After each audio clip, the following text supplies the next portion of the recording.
The poinsettia, Christmas flower of the United States and Canada. This beautiful flower, with red, pink, or white bracts, is originally from the north of Mexico, where the Aztec culture held it to be sacred and used it for religious and medicinal purposes. Why do we call it poinsettia? Because of Joel Poinsett, an important figure in the conflict between the United States and South American countries, notably Chile and Argentina. Appointed special agent by President Madison in 1809, he spent some time in South America from 1812 to 1816. He was instrumental in early negotiations of free trade with the Chilean junta, and while he was there, he was able to pursue his personal interest in horticulture. He discovered a beautiful local flower and sent cuttings of it back to the U.S., where, naturally, they looked at it and said, "What a beautiful flower! A pity it has no name. Let's name it after Poinsett for discovering it for the very first time." Poinsett was an ardent supporter of slavery, and he was personally responsible for the displacement of thousands of Native Americans over the course of his career. Some of us have decided that, now that we know, we don't want to associate Christmas with these things. Fortunately, there's a way out. The Aztecs didn't just refer to it as that flower. The Nahuatl language has a word for the poinsettia. The Nahuatl word for flower is xochitl, and the word for this flower is Cuetlaxochitl. If this is the first time you've heard that word, it must sound pretty strange. It uses sounds in a different way than we are used to in English. But don't worry, it would be my pleasure to teach you how to pronounce the name of this flower. First, let's talk about vowels. In English, we make heavy use of what are technically diphthongs in our pronunciation of vowels. The vowels don't have a fixed pronunciation, they evolve as we are speaking them.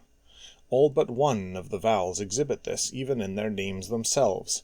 A, I, O, U are all vowels which transition through vowel sounds as you're saying them.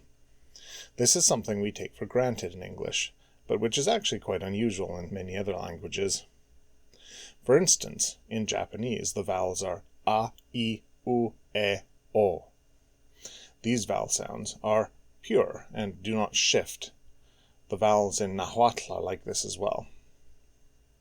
So, if we look at the start of the word, que, it is tempting for an English speaker to pronounce it with an A sound, as in quay. None of the vowels do this, though. The word starts with the sound que. The next sound in the word is probably the most unfamiliar to speakers of European languages. The TL sound in Nahuatl is made by starting out as though you are going to say the sound T, but then letting the air pass around the sides of the tongue instead of past the tip. The tip of the tongue stays touching the roof of the mouth, as in the letter L. It sounds like this. A little bit like a lateral lisp. This sound can be pronounced with a vowel following it, as in tla. It can also be present at the end of a word. This is probably the trickiest part for an English speaker. It was the most unusual for me. When TL is present at the end of the word, it is unvoiced. The word ends with only the light sound of escaping air. This is something that shows up all over the place in Nahuatl. It is right in the name of the language. Nahuatl, not Nahuatl. The word for water is atl, and the word for beans is etl.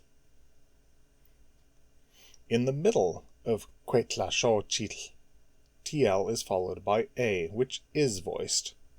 So, you release the air to make the TL sound, and then you say la, tla. The next syllable uses the letter X, but it is pronounced the way we pronounce SH in English. The sho syllable is very similar to the English word show, but here again we have the vowel sound evolving from an O to a U, and in Nahuatl this doesn't happen. So you need to use only the O vowel sound, as in sho. The ending of the word is chitl. The chi part of this is exactly like the first half of the word cheese. Simple as that. And the TL at the end, remember that it is unvoiced. It is not kl. It is k. So, putting it all together, the name of this flower is Cuetlaxochitl. The exact etymology of the word is disputed. Xochitl is simply the Nahuatl word for flower. But what does Cuetla mean? One theory ties it to the Nahuatl word Cuetlaxóchitl, which means excrement or dung. Some say that it is so named because it grows in ground fertilized with feces. I personally think this is unlikely. Another theory ties it to leather. A number of words related to leather have the same prefix, cuetla. This could be because it can be used to dye animal skin, or perhaps because its star-shaped leaves are fairly robust. A third theory ties it to the word cuetlaki, which means to wither.